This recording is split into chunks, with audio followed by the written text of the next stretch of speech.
Retour donc sur ce plateau pour la deuxième partie de Sport Magazine. Nous évoquons ce qui n'a pas marché au cours de la victoire 2-1 du Togo face au Niger. Les éperviers ont raté incroyablement 2 pénaltys. Kevin Denke, ensuite Tchake Marouf. Aziz, forcément, il faut retravailler cela et choisir un leader pour pouvoir exécuter ce coup de pied arrêté. Tout à fait. Tout à fait. Dans le temps, il y avait un certain Salou Tadjou qui exécutait très bien les pénaltys. Sinon, un certain Fiao Kofi qui était très bon dans cet exercice-là. Mais depuis un certain nombre d'années, on n'arrive pas à trouver ce maître à jouer pour cet exercice de pénalty. D'abord, on n'a pas été bon au niveau de la production de jeu, au niveau des automatismes, et dire qu'on va encore rater 2 pénaltys. Fidias a très bien donné l'exemple tout à l'heure. N'eût été le pénalty marqué par Franck Kessié contre le Sénégal, la Côte d'Ivoire ne serait jamais revenue dans ce match-là. Elle a dit, Diouf l'a dit, même si on jouait le match là pendant 2 jours, ils ne reviendront jamais au score. Quand vous avez la chance, sinon l'opportunité d'avoir dans un match officiel, dans un match officiel, vous pouvez être mené 1-0 et vous ne produisez même pas de jeu, ce qui veut dire que ce n'est même pas évident que vous puissiez avoir une action où vous allez égaliser. Et par la force des choses, vous avez un pénalty que vous le ratez. Il faut vraiment en profiter. Donc au jour d'aujourd'hui, il faut qu'on fasse ce travail-là au niveau de cette sélection. Et si on doit faire ce travail, il faut s'appuyer sur des gens qui sont titulaires. Des gens qui font forcément partie du 11 de départ. Parce que si tu devrais donner aujourd'hui le nom de 3 personnes capables de pouvoir exécuter parfaitement les pénaltys dans la sélection togolaise des éperviers, tu donnerais quel nom par exemple? Parce que déjà, il y a Tchake Marouf et puis Denke. Vous savez, Helmut, on parle souvent de Tchake Marouf parce qu'on estime qu'il est bien dans les coups francs. Donc, il a une bonne patte. D'accord? Mais avoir une bonne patte ne signifie pas que vous pouviez mieux tirer les tirs au but. Donc, au jour d'aujourd'hui, dans cette formation, Alexis Romao, je ne me souviens pas l'avoir vu une seule fois. Comme nom, 3 personnes. 3 personnes, je dirais. Bon, je mettrais d'abord Kevin Denke, Tchake Marouf également. Et le 3e, ça sera un peu compliqué parce que quand vous voyez dans les touches de balle, c'est pas évident. C'est pas évident de voir. C'est un peu compliqué. Mais c'est un travail que le staff technique doit faire et c'est une responsabilité que quelqu'un doit prendre dans cette équipe pour dire que quand il y a penalty, c'est moi. Quelque part, on dira aussi Plaka Fessou parce qu'il a une bonne patte. Mais c'est au staff technique de faire ce travail. Fodo là-bas également. Ici. Il y a Fodo là-bas, mais comme dans ce match-là, il n'était pas là, je parle du groupe qui était à Marrakech la dernière fois, les 3 personnes potentielles. Mais je pense que Kevin Denke, dans la forme qu'il est, je pense que logiquement, dans cette phase où le Togo est en train de vouloir se qualifier pour la Coupe du Monde et puis la CAN 2025, je pense qu'avec la forme de Kevin Denke, logiquement, il devrait être... travailler pour pouvoir réaliser ça. Normalement. Est-ce qu'il devait être travaillé? Non, il doit travailler cela. Parce que aujourd'hui, Kevin Denke est le meilleur buteur de cette sélection. Il est le meilleur buteur du championnat belge. Vous savez, à un moment donné, vos coéquipiers vous aident. Quand vous êtes peut-être à 15 buts et que vous avez un dauphin qui est également à 15 buts, dans le jeu, quand il y a un penalty, vos coéquipiers vous donnent la chance de le tirer pour pouvoir être un tout petit peu en avant. Mais en club, Kevin Denke, il n'est pas forcément celui qui est désigné automatiquement. Oui, il n'est pas désigné automatiquement, mais il y a des cas de force majeure où le club veut qu'à la fin de la saison, qu'on dise que le meilleur buteur du championnat se trouve dans leur effectif. Donc, c'est pour cela que je disais tantôt qu'à un moment donné, vos coéquipiers, le staff technique vous aide à évoluer. L'essentiel, ce n'est pas d'avoir... de tirer très bien le penalty, mais l'essentiel c'est que la balle aille au fond des filets. Donc quand vous prenez des gens comme Zinedine Zidane, et Michel Ballack, Figo, Roberto Carlos, ce sont des gens qui savent très bien tirer des penaltys. Par contre, il y a d'autres, quand ils prennent le ballon, l'essentiel c'est que par une manière ou une autre, la balle aille au fond des filets. Donc du coup, il faut vraiment retravailler ce côté-là au niveau des éperviers du Togo. Alors, Vicente, tu donnerais... bon, déjà, il faut travailler le penalty, tu es d'accord? Effectivement, déjà, il faut dire que le Togo en gagne rarement. Le Togo n'a pas forcément une bonne histoire avec les pénaltys en cours de jeu, bien sûr. Ouais. Et même, est-ce que ce n'est pas parce que notre système tactique qu'on n'a jamais eu vraiment ne nous permet pas, ou bien parce qu'on n'a pas eu des joueurs Vicente, je ne veux pas te laisser terminer parce que le Togo n'en gagne pas beaucoup, mais les rares pénaltys que le Togo a gagné étaient des pénaltys très importants. Oui, je n'ai pas encore terminé. Je vais de la...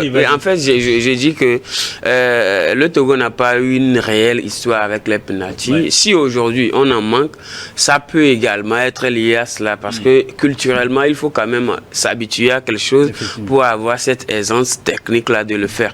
Maintenant, c'est vrai que nous avons des joueurs qui puissent le faire. Moi, je donne tout simplement le premier joueur qui a cette capacité technique-là de le faire. À part Karim Derman, il y a Plaka Fessou même qui peut bien le tirer. Okay. Maintenant, est-ce que c'est aussi un geste facile? Non, je vous le dis non. C'est un geste technique, mais qui s'apprend également. Aujourd'hui, on a quand même vu Denke qui l'a manqué. On a vu Tchaki Maro qui l'a manqué. C'est vrai que c'est un football, ça peut arriver. Mais il faut quand même une certaine... Je pense que sur...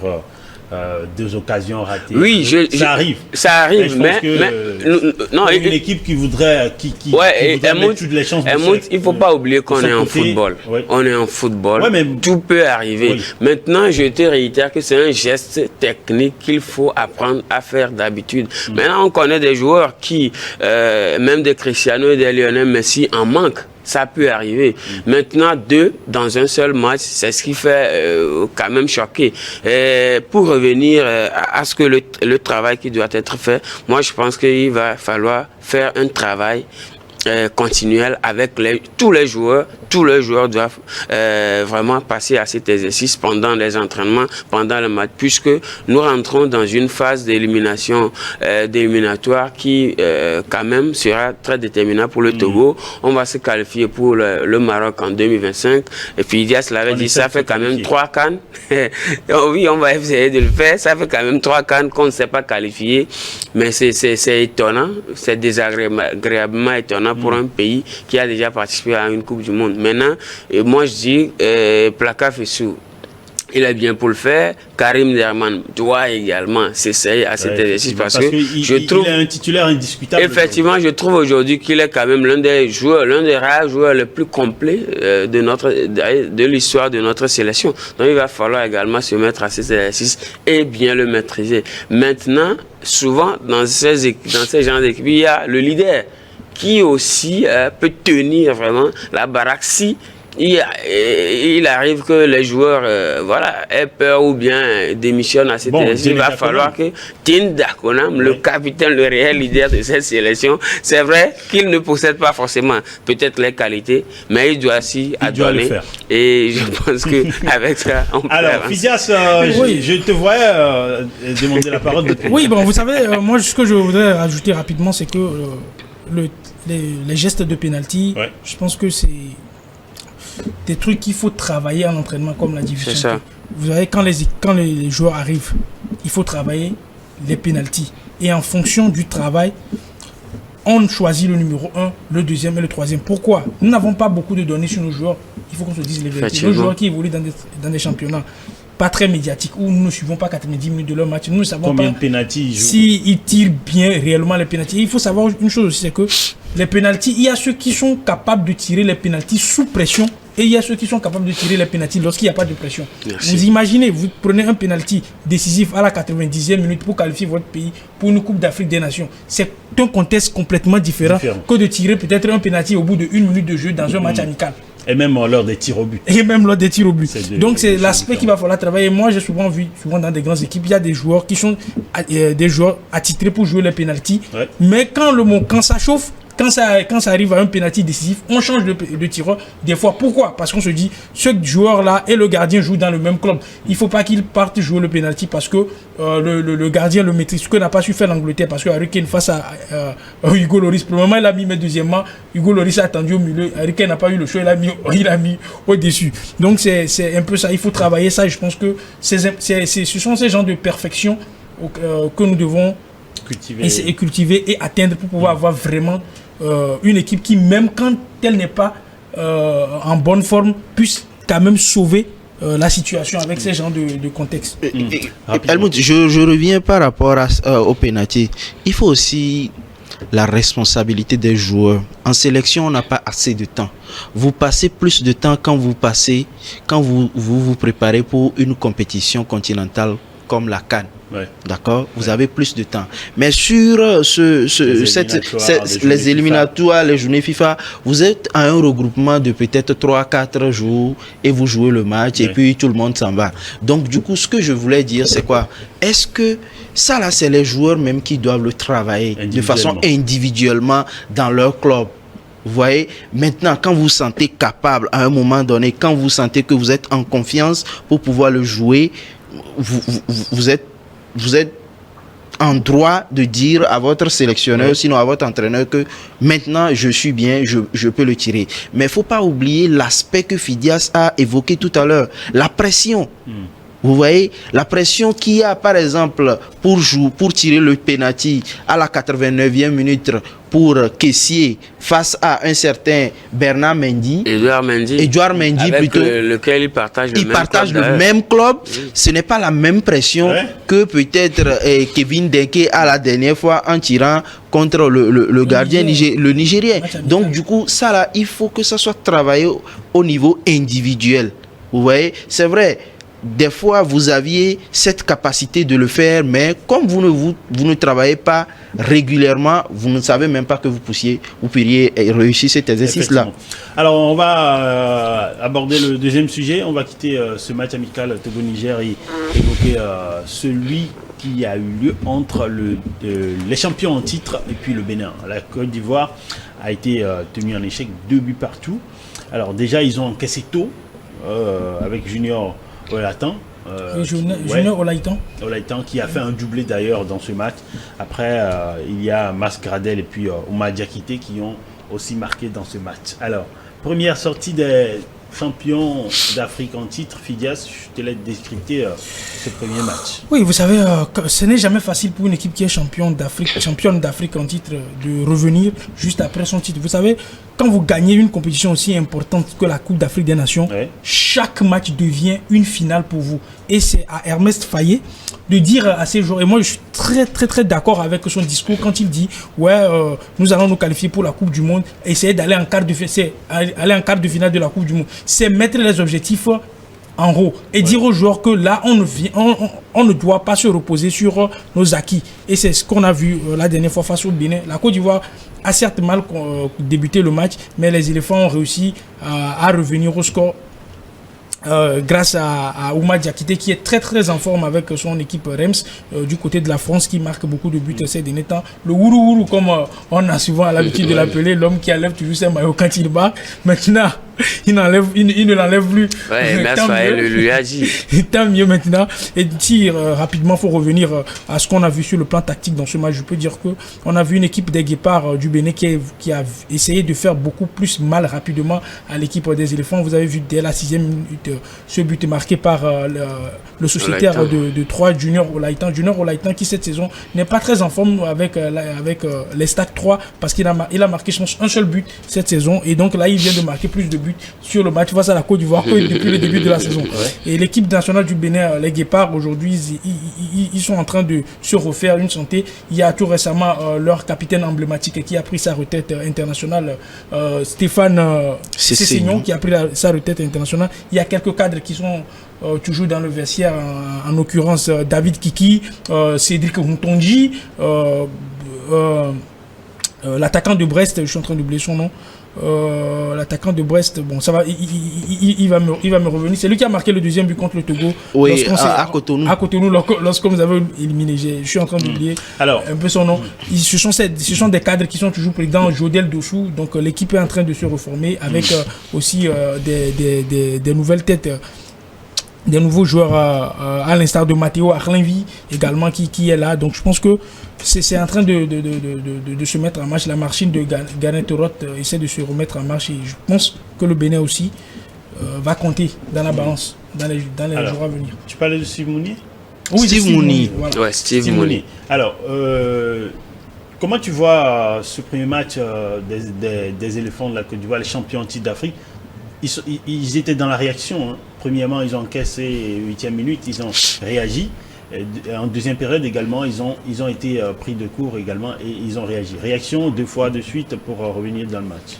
Ouais, je pense que la Côte d'Ivoire est toujours dans sa logique de la compétition africaine qui est passée.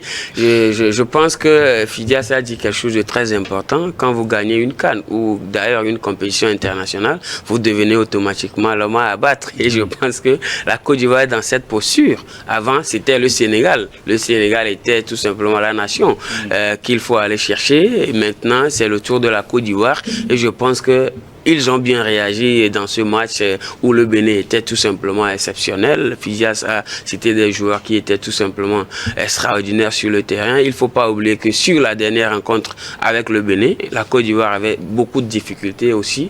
Donc sur ce match-là, moi je ne voyais même pas la Côte d'Ivoire revenir au score. Nul tété, tout simplement, voilà ce but de Oumar Diakité qu'il a mis à la dernière, presque à la dernière minute du match. Donc je pense que la Côte d'Ivoire est en train de revenir. C'est vrai que c'était compliqué. On est toujours dans l'euphorie de ce sacre-là. Donc, c'est compliqué de faire tout simplement ramener la tête des joueurs à l'endroit. Il ne faut pas également oublier que la Côte d'Ivoire a souffert de certaines absences. Il y a Sébastien Haller qui n'était pas là. Non, c'était compliqué.